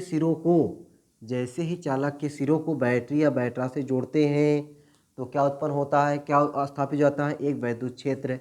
वह वैद्युत क्षेत्र प्लस से दूर माइनस की ओर। इस वैद्युत क्षेत्र के स्थापित होने से जो चालक के मुक्त इलेक्ट्रॉन होते हैं, उन मुक्त इलेक्ट्रॉनों पर वैद्युत क्षेत्र की विपरीत दिशा में एक बल लगता है। उस बल के लगने से ये गति करने लगते हैं और एक नियत वेग से गति करने लगते हैं, और यही नियत वेग क्या कहलाता है, अनुगमन वेग कहलाता है। और इसको वीडी से लिखते हैं। चालक की लंबाई को स्मॉल एल से नापते हैं, मान लेते हैं, और इसके क्षेत्रफल को बड़का ए से। ठीक है, चलो अब क्या कि चालक के एक सिरे से दूसरे सिरे तक, ठीक है, चालक के एक सिरे से दूसरे सिरे तक जो मुक्त इलेक्ट्रॉन है उनको पहुंचने में लगा समय छोटका टी हो तो समय बराबर होता है दूरी बटा 4। समय बराबर होता है दूरी बटा 4। इसको यहीं पे रहने दो। अब क्या मान लें, एक आयतन में, कितने आयतन में, एक आयतन में मुक्त इलेक्ट्रॉनों की संख्या क्या है, स्मॉल एन। तो पूरा आयतन इसका कितना हुआ, पूरा आयतन हुआ एक गुणे एल आयतन में जो मुक्त इलेक्ट्रॉनों की संख्या है वह मुक्त इलेक्ट्रॉनों की संख्या हो जाएगा एन ए एल। अब इससे पूरे आयतन में जो मुक्त इलेक्ट्रॉनों की संख्या होती है इसको हम लोग मानते हैं बड़का एन, और बड़का एन बराबर होता है एन ए एल। ठीक, हमें क्या मिल गया, कुल इलेक्ट्रॉनों की संख्या मिल गया। जैसे ही दोस्तों इलेक्ट्रॉनों की संख्या मिलता है तो हम लोग वहां से क्या निकाल सकते हैं, आवेश। थोड़ा बोल दिया करो, जहाँ बैठ रहा करो ना थोड़ा बोल दिया करो, ताकि घर वाले को लगे कि हाँ हमारा लड़का पढ़ रहा है। ठीक है, नहीं पता चला ऐसे खाली देखते थे तो पता चला कि सो गए, तो बोलते रहा करो। हमने क्या पूछा कि मुक्त इलेक्ट्रॉनों की संख्या जैसे मिल जाती है क्या निकालते हैं, तुम लोग बोला करो आवेश। ठीक है, ऐसे बोला करो आवेश। क्या निकालेंगे भाई, आवेश। आवेश क्यों, क्यू बराबर क्या होता है फॉर्मूला, यानी ई। ठीक है, क्यू बराबर यानी क्या करें, क्यू का मान एन का मनवा रख दें, N A L E. Q निकल गया, क्यू से क्या निकालेंगे, धारा। धारा आई बराबर क्यू अपान टी, सॉरी भाई, क्यू की जगह पे N A L E, T की जगह पे एल बटा वी डी। एल से कैंसिल हो जाएगा, वी डी चला जाएगा ऊपर, आई बराबर N E A V D. ठीक, अभी तक हमने इसको कितनी बार निकाल दिया, 3 बार निकाल दिया, 3 बार निकाल दिया, क्या मजा आया। चलो अब देखो हमें क्या पहुंचना है, ओम के नियम के डेरिवेशन पे पहुंचना है। अगर यहाँ से हमको क्या निकालना होता, धारा घनत्व निकालना होता, तो धारा घनत्व जे बराबर होता है आई अपान ए। आई का मान रखते, ए कट जाता, जे बराबर एन ई वी डी आता, वह धारा घनत्व और अनुगमन वेग में संबंध होता, लेकिन वो आपकी बार हमको नहीं निकालना है। अब देखो दोस्तों हम लोग जो है ना किसको चेंज करते हैं, वी डी को चेंज करते हैं। ठीक है, वी डी को चेंज करते हैं। वी डी को चेंज करने के लिए जो हमारे मुक्त इलेक्ट्रॉन हैं, मुक्त इलेक्ट्रॉनों पर लगने वाला बल F बराबर ई। मुक्त इलेक्ट्रॉनों पर लगने वाला बल, मुक्त इलेक्ट्रॉनों पर वैद्युत क्षेत्र के कारण, वैद्युत क्षेत्र के कारण मुक्त इलेक्ट्रॉनों पर लगने वाला बल F बराबर ई। और इलेक्ट्रॉन में द्रव्यमान है तो द्रव्यमान के कारण उस पर लगने वाला बल F बराबर यम ए। ठीक है, F बराबर क्या हो गया, यम ए। तो ये दोनों आपस में F बराबर है, तो ई बराबर क्या हो गया हमारा, यम ए। ठीक है, तो ए बराबर क्या हो जाएगा हमारा, ई अपान स्मॉल एम। ई अपान स्मॉल एम, हमको क्या मिल गया, ए बराबर ई अपान स्मॉल एम। अभी तो हमें यहाँ पे ए है ही नहीं है, तो इसको हम लोग एक लाइन और चेंज करते ताकि हमारा जो वी है वह ए के पदों में आ जाए। अब ए के पदों में लाने के लिए देखो भाई क्या करते हैं, हम लोग जानते हैं कि त्वरण बराबर होता है, त्वरण का काम ए कर रहा है, त्वरण बराबर होता है वेग परिवर्तन बटा समय। तो वेग परिवर्तन काम हमारा वेग वी डी कर रहा है, समय का काम हमारा टाउ कर रहा है। ठीक, ऐसे समझो, ऐसे। ठीक है, हमने क्या बता दिया कि त्वरण बराबर क्या होता है, वेग परिवर्तन बटा समय। वेग का काम अनुगमन वेग वी डी कर रहा है, समय का काम टाउ कर रहा है। तो यहाँ से अब वी डी हटाएंगे तो वी डी बराबर क्या हो जाएगा, वी डी बराबर हो जाएगा ए टाउ। ठीक, तो हम लोग को इस लाइनिया को मतलब इसको लिखने से पहले हमको ये लाइन लिख लेना चाहिए था ना। चलो कोई बात नहीं, समझो ये लाइन आप पहले इसको लिखो, फिर ये तब जा कर के एक लाइन और क्या लिखोगे, तब जाके आई बराबर क्या हो जाएगा, एन ई ए और वी डी जगह पे ए टाउ।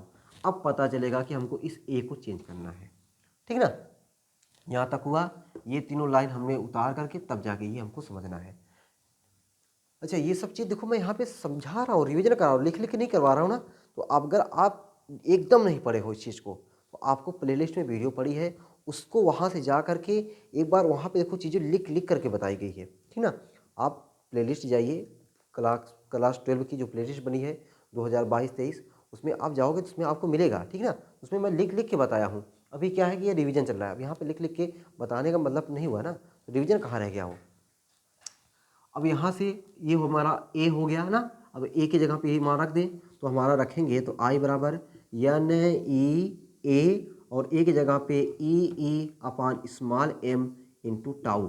तो आई बराबर एन ई स्क्वायर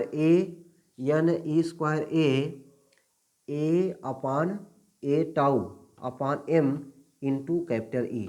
अब दोस्तों ये जो है ना, ये भी कभी आपसे पूछ सकता है कि धारा और वैद्युत क्षेत्र की तीव्रता में संबंध, धारा और वैद्युत क्षेत्र की तीव्रता में संबंध। ई की जगह पे क्या लिख सकते हैं, वी अपान एल।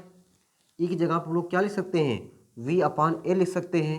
तो ई की जगह पे जब हम लोग वी अपान एल लिखेंगे तब जाके हमारा आई बराबर क्या मिल जाएगा, N E square A upon M, और ई की जगह पे वी बटा एल। तो आई बराबर N E square A upon M L into V. अब देखो ये धारा और विभवांतर में संबंध आ गया, धारा और विभवांतर में भी संबंध इसको बोल सकते हैं, लेकिन अपने को क्या चाहिए, ओम का नियम चाहिए। ओम के नियम में अभी हमने बताया कि आ बराबर क्या होता है, वी बटा आई होता है। हमको यहाँ से वी बटा आई चाहिए, वी यहाँ पे दिख रहा है, आई को नीचे भेज दो, तो वी बटा आई बराबर, अब इस चीज़ों को उधर भेजोगे, जब आई इधर आया तो नीचे आया, जब इधर वाले चीज़ उधर जाएंगे तो नीचे वाला ऊपर और ऊपर वाला नीचे। तो नीचे कौन है, यम यल, वह ऊपर चला गया, ऊपर कौन है, एन ई स्क्वायर ए। ठीक भाई, सही है, कहीं कुछ गलत तो नहीं हुआ क्या, एन ई स्क्वायर ए। अच्छा देखो यही टाउ मैं लिखा नहीं ना, एन ई स्क्वायर ए टाउ, यहाँ पे टाउ हो जाएगा, यहाँ पे टाउ हो जाएगा, और यहाँ पे टाउ हो जाएगा। ठीक, यम यल बटा एन ई स्क्वायर ए टाउ। ठीक, अब ये जो पद आपको दिख रहा है यम यल बटा एन ई स्क्वायर ए टाउ है, यानी यम क्या है, इलेक्ट्रॉन का द्रव्यमान है, एल क्या है, लंबाई है, एन क्या है, एक आयतन में मुक्त इलेक्ट्रॉनों की संख्या है, ई इलेक्ट्रॉन पर आवेश है, ए ये जो चालक है, चालक का क्षेत्रफल है, और टाउ क्या है, श्रांतिकाल है। अगर हम लोग चालक की भौतिक अवस्था में, भाई ओम तो नहीं यही बताया ना, अगर चालक की भौतिक अवस्था में कोई परिवर्तन ना किया जाए तो ये जो पद है, आपको ये पद जो दिख रहा है, ये पद क्या होगा, एक नियतांक हो जाएगा। ये पद एक नियतांक कब होगा, जब चालक की भौतिक अवस्था में कोई परिवर्तन ना किया जाए। तो समझो चालक की भौतिक अवस्था में कोई परिवर्तन नहीं किया जा रहा है, तो ये एक नियतांक हो जाएगा। अब इस नियतांक की जगह पे हम लोग लिख देंगे आर, यानी v बटा आई बराबर किसके हुआ, आर, और आर का मान क्या निकल के आया, इस आर का मान मैं यहाँ पर लिख देना चाहता हूँ, आर का मान निकल के आया यम यल बटा एन ई स्क्वायर ए टाउ। ठीक है, आर बराबर यम यल, हमने यम यल बटा एन ई स्क्वायर ए टाउ की जगह पे हमने क्या लिखा, कैपिटल आर लिखा। ठीक है, तो यहाँ से v बराबर क्या हुआ, आर आई, v बराबर आर आई, नियतांक चीज़ को हटाते हैं प्रोपोर्शनल लेकर आते हैं, प्रोपोर्शनल को हटाते हैं नियतांक लेकर आते हैं, तो नियतांक को हटाएंगे प्रोपोर्शनल आएगा, v प्रोपोर्शनल टू आई, और यही क्या है, ओम चर्चा का नियम है। v प्रोपोर्शनल टू आई क्या है, ओम का नियम हो गया।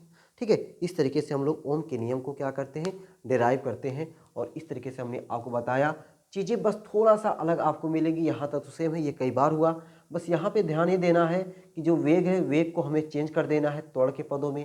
त्वरण के पदों में देखो यहाँ तक चेंज हुआ, त्वरण के पदों में वेग की जगह पे ए टाउ हो गया, ए टाउ रखो। अब इस त्वरण को चेंज करना है, यह बराबर ई से, यह बराबर यम ए से, वैद्युत क्षेत्र के कारण इलेक्ट्रॉन पर लगने वाला बल और द्रव्यमान और त्वरण के गुणनफल पर के कारण बल। ठीक है, वहाँ से ए निकाला और ए का मान यहाँ पे हमने रखा, ई बराबर वी अपान एल, पुरानी कहानी। ठीक है, फिर वी अपान आई निकाला, क्योंकि हमें वी अपान आई हमें ओम में चाहिए था, तो वी अपान आई जो हुआ ये यम यल बटा एन ई स्क्वायर ए टाउ, यम यल बटा एन ई स्क्वायर ए टाउ, ये पूरा एक नियतांक है। कैसे पता चला एक नियतांक है, अगर चालक की भौतिक अवस्था में कोई परिवर्तन नहीं किया जाएगा तो इसमें कोई परिवर्तन होने वाला नहीं है, ये नियतांक बन गया। वी बटा आई बराबर आर, वी बराबर आर आई, प्रोपोर्शनल चिन्ह हटाते हैं, नियतांक लाते हैं, नियतांक को हटाते हैं, प्रोपोर्शनल लेकर आते हैं, प्रोपोर्शनल आ गया। ठीक है, चलो भाई इसको आप लोग नोट कर लो। अब दोस्तों मैं देख रहा हूँ कि इसमें और हम लोग को क्या ऐसा बचा हुआ है जो हमको रिवीजन कर लेना चाहिए। बाकी और कुछ हम लोग एक एक नंबर के चीज़ों में रिवीजन कर लेंगे, जैसे विशिष्ट चालकता क्या है, वैद्युत चालकता क्या है, ठीक है, विशिष्ट प्रतिरोध क्या है, ये सब चीज़ हम लोग एक एक नंबर में इसको हम लोग क्या कर लेंगे, कवर कर लेंगे। वैद्युत ऊर्जा क्या है, ये सब चीज़ें हमें से जल्दी पूछी नहीं जाती हैं। प्रतिरोधों का संयोजन ये हमारा कट ही गया है। प्रतिरोध ताप गुणांक ये हमारा कट ही गया है। कार्बन वर्ड कोड ये तो कट ही गया, जो कट गया उस पर तो बात ही नहीं करना है, ठीक ना, जो कट गया उस पर हमें बात ही नहीं करना है। बाकी और भी जो चीज़ें हैं एक एक नंबर की चीज़ें हैं वो हम लोग एक एक नंबर वाली चीज़ों में उसको हम लोग कवर कर लेने वाले हैं, ठीक है, इस चैप्टर के। बाकी मैं देख रहा हूँ इस चैप्टर का और हमें कोई ऐसा चीज़ नहीं है जो हमारे बड़े नंबर के लिए इंपॉर्टेंट हो। बड़े नंबर के लिए जो भी चीज़ें हमारे चीज़ें इंपॉर्टेंट थी हमने इसको बताया। तो ये जो धारा विद्युत है, धारा विद्युत में भाई हमने आपको दो चैप्टर पढ़ाया हुआ है, एक धारा विद्युत धारा और एक किरचॉफ का नियम। कैसे चैप्टर का नाम था भाई, किरचॉफ का नियम तो वैद्युत परिपथ है ना, वैद्युत परिपथ और किरचॉफ के नियम, ऐसे कुछ नाम चैप्टर का है। वहाँ पे हमने एक चैप्टर बनाया है, तो दो चैप्टर हम लोग मिला के पढ़े हुए हैं। तो हालांकि एनसीईआरटी में दोनों चैप्टर को एक बनाया है, यानी जो हम लोग का यहाँ पे इकाई चलता है ना, समझो इकाई, वहाँ पे चैप्टर एक, यानी एक इकाई में दो, यहाँ पे बस हम लोग अलग अलग पढ़ लिए तो कोई बात नहीं है, चीज़ें सब वही आपको मिलने वाली हैं। तो आज की क्लास रखते हैं यहीं तक, ठीक ना, आज की क्लास यहीं तक रखते हैं। और अगली क्लास में हम लोग कोशिश करेंगे जो किरचॉफ का नियम तथा वैद्युत परिपथ है उस चीज़ को, यानी किरचॉफ के नियम से लेकर के व्हीटस्टोन सेतु क्या है, मीटर सेतु क्या है, विभव मापी क्या है, विभव मापी के उपयोग क्या है, वो सब चीज़ों को कोशिश करेंगे हम लोग कि एक वीडियो के अंदर उसको हम लोग समेट लें। जब एक वीडियो के अंदर हम लोग समेट लेंगे तो हमारा ये धारा विद्युत वाला जो लांग वाला है, लांग वाली चीज़ें लगभग लगभग हमारी कवर हो जाएंगी, ठीक है। फिर वो बचेगा, आप लोग जो कमेंट करोगे कि सर ये वाली चीज़ें छूटी रह गई है या ये चीज़ हमको नहीं समझ में आया है, तो उसको फिर बता देंगे। फिर उसके बाद मेरा ऐसा मन कर रहा है कि हम लोगों को चाहिए कि जो हमारा ये धारा विद्युत और स्थिर विद्युत की इन सभी पे कुछ इम्पॉर्टेंट न्यूमेरिकल, ठीक है ना, कुछ ऐसे न्यूमेरिकल जिसके आने के चांसेस ज़्यादा रहें, ऐसे कुछ लगभग 8 से 10 न्यूमेरिकल मैं आप लोगों से लगवा दूंगा। आप लोगों के लिए कम से कम एक दो वीडियो बन जाएगी न्यूमेरिकल की, वहाँ से आप लोग न्यूमेरिकल लगा लेंगे तो आपका जो 15 नंबर का है ना, न्यूमेरिकल 8-10 न्यूमेरिकल लगा लेंगे, बाकी थ्योरी हमारा हो ही गया है, और एक एक नंबर का केवल एक वीडियो, ठीक। तो इतना सब चीज़ें हम आपको दे देंगे तो आपको जो 15 नंबर है, 15 नंबर पे जो आपकी पकड़ है वह 13, 14, 15 के आसपास पहुंच जाएगी, ठीक है। तो आपको लगने भी लगेगा कि हमने अभी तक जो चीज़ें कुछ बची रह गई, जो हमने कुछ नहीं सीख पाया था, अब यहाँ पे हमने बहुत ही अच्छे तरीके से उसको सीख लिया हुआ है, ठीक है। तो इसी उम्मीद के साथ कि आप लोगों को ऊर्जा मिल रही होगी, आपका जोश बढ़ रहा होगा, आपके अंदर जुनून पैदा हो रहा होगा कि चीज़ें अब हमको समझ में आ रही है, आपको फिजिक्स से जो डर है वह डर काफ़ी दूर हो रहा होगा। अगर फिजिक्स से डर नहीं भी दूर हो रहा है तो भाई अब इसमें ज़रूरत है आपको थोड़ा थोड़ा और पढ़ने की, ठीक है। जो आप टाइम टेबल बना रहे हो, जो चीज़ आपको थोड़ा सा कम समझ में आ रहा है उस पर थोड़ा सा और समय दे करके और थोड़ा मेहनत करने की ज़रूरत है, ठीक है। अब भागने की ज़रूरत नहीं है, अब आपको युद्ध मैदान में उतरने जा रहे हो तो आपके पास अस्त्र और शस्त्र मजबूत होने चाहिए, ठीक है। चलो ऐसे ही मस्त रहो, हंसते रहो, मुस्कुराते रहो, पढ़ाई लिखाई शानदार ज़बरदस्त तरीके से करते रहो। कोई दिक्कत परेशानी हो, कोई भी क्वेश्चन हो, मैंने आपको अपना नंबर दे के रखा हुआ है। हालांकि आज मैं एक बार और आपको नंबर दे देता हूँ, ये अपना ये मेरा नंबर है भाई 9616001565, ये नंबर है। इस नंबर पे व्हाट्सअप करिए, कोई भी क्वेश्चंस हो, कुछ भी हो, आप इस नंबर पे व्हाट्सअप करिए। उस क्वेश्चंस को मैं वीडियो बना करके आपको प्रोवाइड कराने का पूरा प्रयास करूँगा, ठीक है। चलिए फिर मिलते हैं आपको अगली वीडियो में। आप लोग भाई थोड़ा अच्छा अच्छा कमेंट किया करो यार, ठीक है ना। आपको जो मैं मेहनत कर रहा हूँ, आपको जो चीज़ें अच्छी लगती है उस अच्छी चीज़ों को आप लोग कमेंट करिए, थोड़ा उत्साहवर्धन होता है सामने वाले का, ठीक ना। बाकी कमेंट वमेंट करने से, लाइक करने से किसी को पैसा वैसा नहीं मिलता है, ठीक है। ये भ्रम मत रहा करो कि भाई लाइक कर देंगे, कमेंट कर देंगे, हमारा पैसा कट जाएगा। ना तो आपका पैसा कटेगा, ना सामने वाले को पैसा मिलेगा। बस सामने वाले को थोड़ा उत्साह बढ़ता है, उसको ये लगता है कि जो मैं काम कर रहा हूँ उससे सामने वाला कोई उसको कुछ कह देता है, जैसे आप हो कुछ, आप कह रहे हो वाह यार गजब, क्या गजब लग रहे हो, तो आपको अपने आप में अच्छा लगने लगता है। तो वैसे ही अब अगर किसी भी यूट्यूबर को आप कमेंट करते हो, उस यूट्यूबर को एक आंतरिक खुशी मिलती है, तो आंतरिक खुशी भाई आप किसी को भी दे सकते हैं, ठीक ना। ऐसा नहीं कि सिर्फ मुझे ही दें, किसी को भी अगर आपको आंतरिक खुशी या कुछ पल के लिए अगर खुशी देने को मौका मिलता है तो आप लोग खुशी ज़रूर शेयर किया करें, ठीक ना। गम शेयर करो या ना करो, लेकिन खुशी ज़रूर शेयर कर दिया करो, लेकिन मुझसे गम भी शेयर कर सकते हो, ठीक ना। अपने गम का मतलब इस नंबर पर आपको जो भी गम मतलब कोई दिक्कत परेशानी है, खासतौर से सब्जेक्ट से रिलेटेड, आप लोग ज़रूर मुझसे शेयर करें और मैं उसको सॉल्यूशन देने का पूरा प्रयास करूँगा, ठीक है। चलते हैं, फिर मिलेंगे अगली क्लास में। चलो फिर बाय।